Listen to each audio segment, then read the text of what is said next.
साल 2024 सोने में निवेश करने वाले इन्वेस्टर्स के लिए शानदार साबित हुआ है। मौजूदा साल में सोने के दामों में 30% से ज्यादा का उछाल देखने को मिला और सोने के दाम ऑल टाइम हाई पर जा पहुंचे। पिछले 10 सालों के ट्रैक रिकॉर्ड को देखें तो सोने ने इस साल सबसे बेहतर परफॉर्म किया है।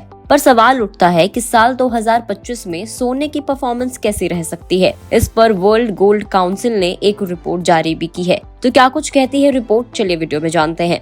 वर्ल्ड गोल्ड काउंसिल की रिपोर्ट के मुताबिक आर्थिक और भू राजनीतिक संकट के चलते 2024 की तरह सोने के दामों में तेजी जारी नहीं रहेगी। रिपोर्ट के मुताबिक साल 2025 में सोने के दामों की चाल काफी कुछ अमेरिका में होने वाली घटनाओं के ऊपर डिपेंड करेगा। खास तौर से 20 जनवरी 2025 को अमेरिकी राष्ट्रपति के तौर पर दूसरी बार शपथ लेने जा रहे डोनाल्ड ट्रंप के दूसरे टर्म पर मार्केट की नजरें टिकी रहेंगी। ट्रंप के दूसरे कार्यकाल के दौरान लोकल इकोनॉमी को बूस्टर डोज मिलेगा, लेकिन इसी के साथ पूरी दुनिया के निवेशकों के बीच भय का माहौल भी बना रहेगा। रिपोर्ट के मुताबिक 2025 में ये सहमति बन रही है कि अमेरिका का सेंट्रल बैंक फेडरल रिजर्व महंगाई के टारगेट से ज्यादा होने के बावजूद साल के एंड तक 100 बेसिस पॉइंट ब्याज दरों में कटौती कर सकता है। यूरोपीय सेंट्रल बैंक भी ब्याज दरों में इतनी ही कटौती कर सकता है। अमेरिकी डॉलर फ्लैट या थोड़ा सा कमजोर पड़ सकता है। वैश्विक ग्रोथ पॉजिटिव रहने की उम्मीद है, लेकिन ये ट्रेंड से कम ग्रोथ दिखा सकता है। फेडरल रिजर्व के कदम और अमेरिकी डॉलर की चाल सोने के दामों की दिशा तय करेंगे, लेकिन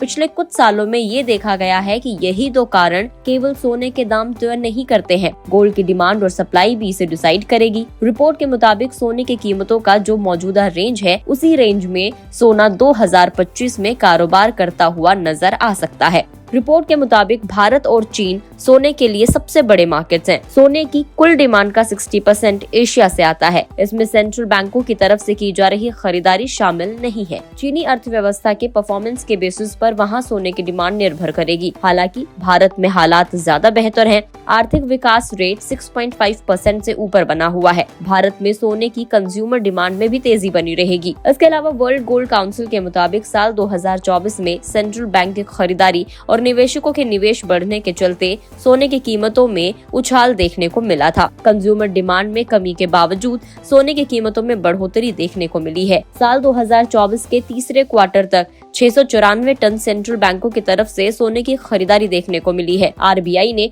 अक्टूबर में 27 टन सोना खरीदा और 2024 में उसकी कुल खरीद 77 टन रही थी, जो कि बीते साल के मुकाबले 5 गुना ज्यादा है। यानी कि इस रिपोर्ट के आधार पर देखा जाए तो पिछले 10 साल का ट्रैक रिकॉर्ड सोने के भाव का यहाँ टूटता हुआ दिखाई दिया है। और 2025 की हम लोग बात करें तो जिस तरीके से 2024 में सोने के दामों में बहुत तेजी देखने को मिली थी बहुत सारी घटनाओं के आधार पर, 2025 में वैसा नहीं रहेगा और जो सोने की चाल है वो तेजी होगी, लेकिन उसमें थोड़ी धीमी तेजी रहेगी। इस वीडियो में इतना ही। सोने के दामों पर आपको क्या कुछ लगता है कमेंट करके जरूर बताएं। अगर आप इस वीडियो को फेसबुक पर देख रहे हैं तो फेसबुक पेज को लाइक करें, यूट्यूब पर देख रहे हैं और गुड रिटर्न्स के यूट्यूब चैनल को अभी तक सब्सक्राइब नहीं किया है तो सब्सक्राइब जरूर कर दें।